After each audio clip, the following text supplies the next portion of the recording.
If you could put a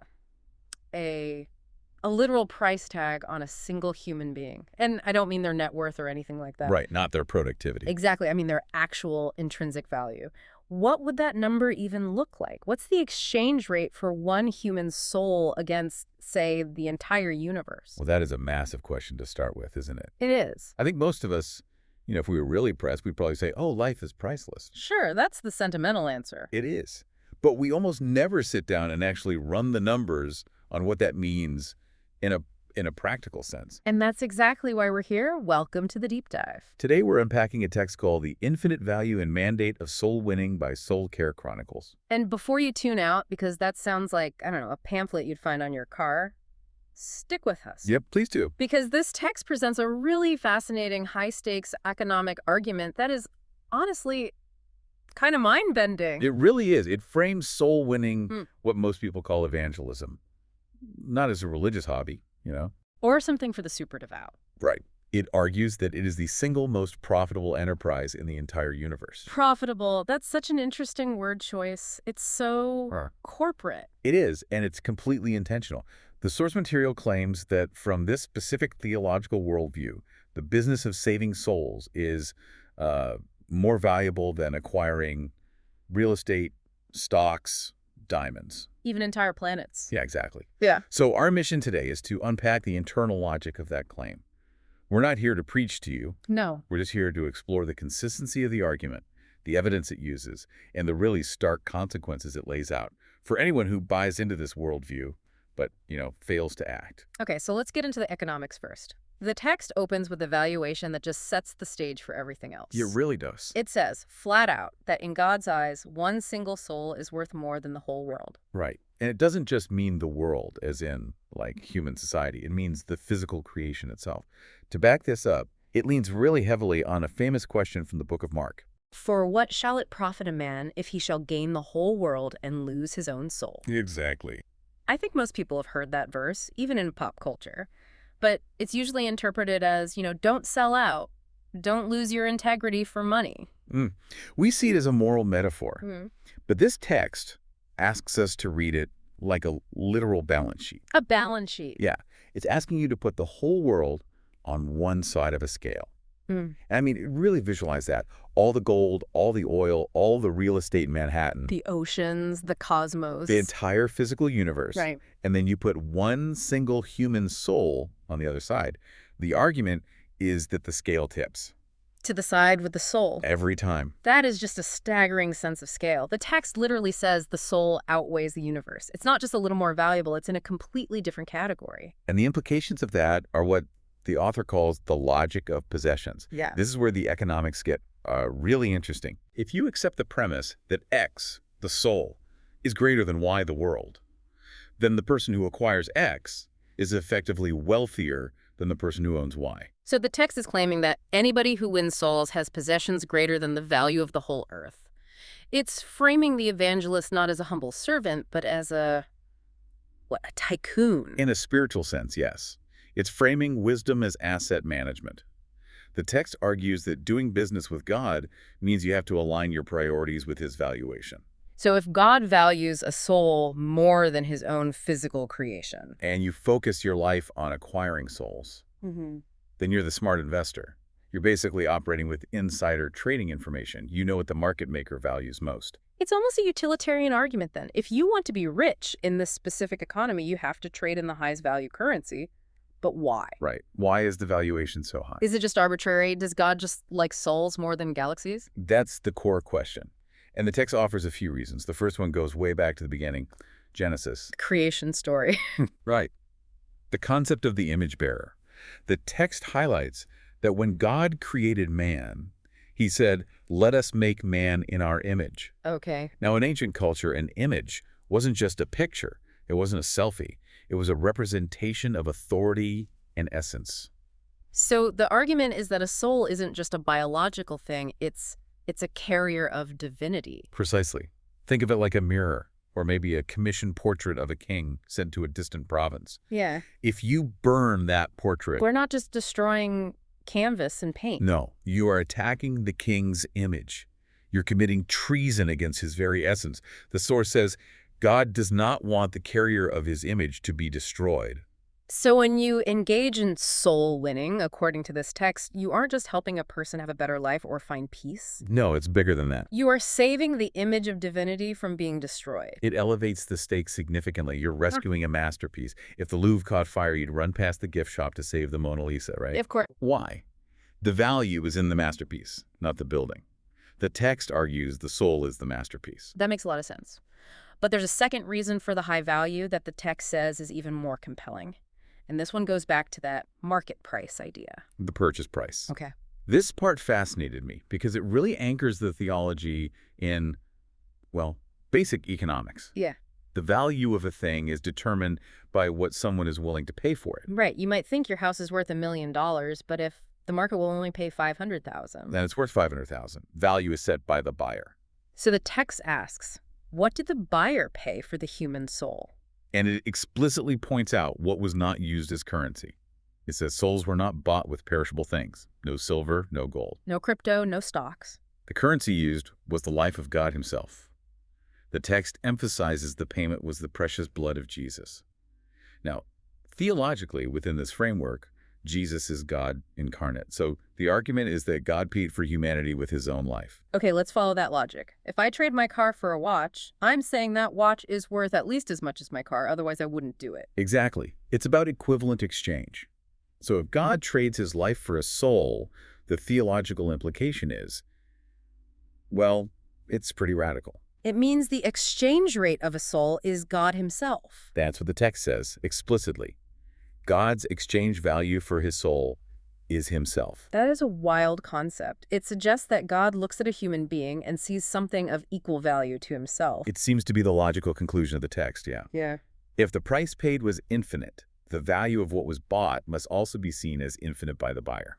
And the source uses this to pivot to a really tough question. It calls it the love test. Right. I remember this. It asks, how can you claim to love God if you ignore the one thing he paid the highest price for? It really cuts through all the sentimentality. It does. It argues you can't separate loving a person from loving what they value. If your spouse said, this child is the most important thing in the world to me, and you just ignored the child completely. You couldn't claim to love your spouse. It would be a lie. Exactly. The text says, you want your life to be consequential. You must be committed to what God considers value. It's pushing against a passive belief system where you just love God in your heart, but ignore his business. Which brings us to the legal side of things. We've talked about economics and value, but the text also brings up ownership. Yeah. It quotes Ezekiel, "Behold, all souls are mine." This is where it starts to sound like property law. It really does. The text is establishing that human beings are not unclaimed territory. They're not just free agents. They are, in fact, the property of the Creator. And if they are property, then soul winning isn't just a nice charitable thing to do. The source frames it as administration. Yes. Management, stewardship. If all souls belong to God, then believers are tasked with managing God's assets. You're the estate manager, and part of that management is preservation. The text brings up the salt of the earth metaphor here, which I think most people hear that phrase and think of a nice, down-to-earth person. Right, we use it to mean wholesome. But the source goes back to the actual function of salt in the ancient world. Before refrigeration, you didn't salt meat to make it taste good. You salted it to stop it from rotting. It was a preservative. Exactly. So it's not a compliment about being nice. It's a job description. Yes. The text argues that being the salt of the earth is a functional mandate to stop the earth from decaying. And the way you preserve the earth, in this view, is by saving people from damnation. If the meat rots, it's not the meat's fault. It's because the salt wasn't applied. Wow. It puts a lot of pressure on the salt. It really does. It implies the decay of society, corruption, violence, you name it, is directly linked to the inactivity of the soul winners. It shifts the blame. Speaking of activity, I want to shift gears to what the text calls party mode. Because after all this heavy talk of mandates and rotting meat, the text drops this incredibly vivid image. I loved this detail. It cites a verse from Luke, and it emphasizes the ratio of the celebration. It asks, how many souls does it take to throw a party in heaven? And the answer isn't a stadium full. It's not a mass crusade. No, it's one. The text says one single soul has the capacity to set the whole of heaven into party mode. Party mode. I love that the text actually uses that phrase. It paints this picture of banquets and music and high energy. It's such a striking visual, isn't it? Yeah, We often think of heaven as this, I don't know, solemn, quiet place with harp music. right. Very polite. The source suggests it's actually a place just waiting to erupt in celebration. And the trigger for that celebration is down here. It says, "You are not yet there, but because of you, there is a banquet in heaven." It's saying your actions here, talking to a neighbor, can have a direct, chaotic, celebratory reaction in another dimension. It validates the effort. You might feel awkward or like the conversation didn't go well, but the text says if it results in one soul being won, the reaction is cosmic. It connects a coffee shop chat to a celestial event. But, and there's always a but, isn't there? Here comes the pivot. The text goes from the party straight to the responsibility.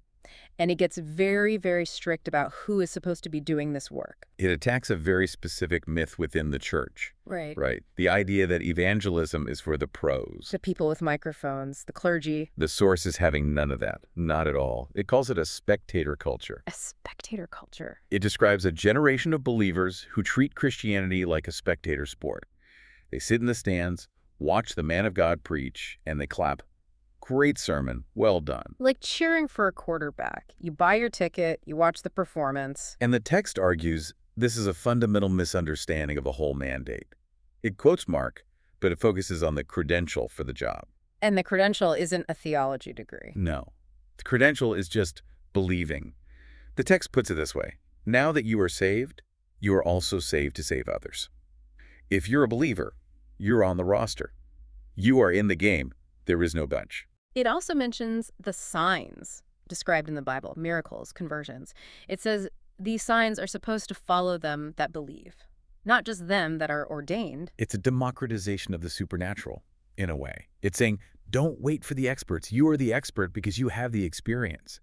It really empowers the individual. So if you believe, you have the job. But what if you don't do the job? This is where we have to go to the darkest part of the text, the consequences of silence.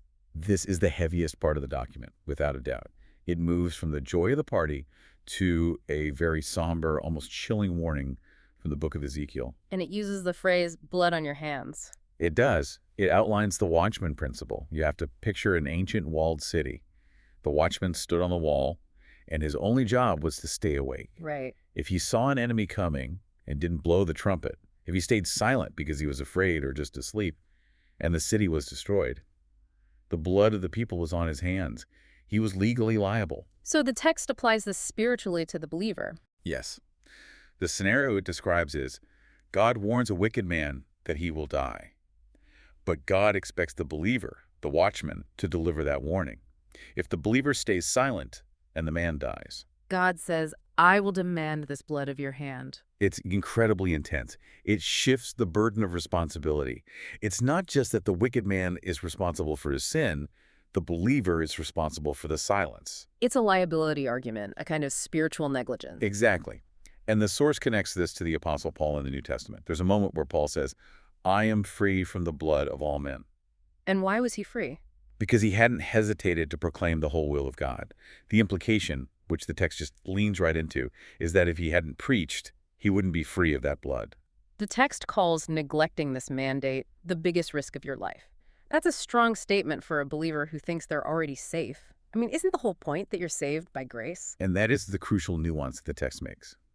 It distinguishes between salvation and glory. This is so important for understanding the argument. Okay, break that down for us. What's the difference? The text says, the works of Jesus will take you there. Meaning, you get into heaven because of what Jesus did. Your entry ticket is paid for, but then it adds, but you will be useless there because it's your own works that will determine your glory there. Useless there. Oof, that stings. That's a word that really lands. It's a harsh word, but it fits the utility argument we talked about. If the goal of the business is soul winning and you show up with no profit, you made it in, but you failed the mission. It challenges you to think about eternity not just as a destination like a retirement home where everyone gets the same room, but as a place where your earthly productivity determines your status. Exactly. It suggests there's a hierarchy of glory based on how well you manage the assets, the souls that you were surrounded by on earth. It changes the motivation from fear of hell to maybe fear of a wasted life. So let's zoom out. We've built this whole picture. We started with the valuation. The soul is worth more than the universe. We looked at the why they're image bearers, purchased by God himself. Then the mandate. Every believer is an agent. And finally, the consequence, the risk of having blood on your hands or being useless in eternity. It's a completely integrated worldview. You could see why people who really buy into this operate the way they do. You can't really pick and choose parts. If the value is that high, the mandate has to be that urgent. And for you, our listener, even if you're not part of this specific faith tradition, I think this offers a fascinating window into the mindset of evangelical groups. Absolutely. It explains the urgency. It explains the awkward conversations. If you truly believe your neighbor is a masterpiece of divinity, in danger of destruction, and that you're responsible for warning them. And that saving them is worth more than winning the lottery. Well, yeah, your behavior is going to look very different from the average person's. It reframes what might seem like annoying proselytizing into a desperate rescue mission from their perspective. Right. They're playing a completely different game with a different scoreboard. And in their mind, the clock is ticking. So as we wrap this up, I want to leave you with a thought that really stuck with me from this text. We spend so much of our lives trying to be productive. We measure it in salary, in projects, in the legacy we leave behind. We want to be successful. But this text just flips all the metrics. It asks us to audit our definition of success. It really does. If the claim in the source is true, that a single human soul is worth more than the entire physical universe, how does that recalibrate your definition of a successful life? It's a huge question. If you spent 80 years building empires or creating art, but never touched the one thing that actually has value in this economy, were you productive or were you just busy? That's the haunting question at the end of it all. If glory is determined by these specific works, what does a successful life actually look like? It forces you to look at your calendar through a very different eternal lens. Definitely something to mull over, regardless of where you stand. Thanks for joining us on this deep dive. We'll catch you on the next one. See you then.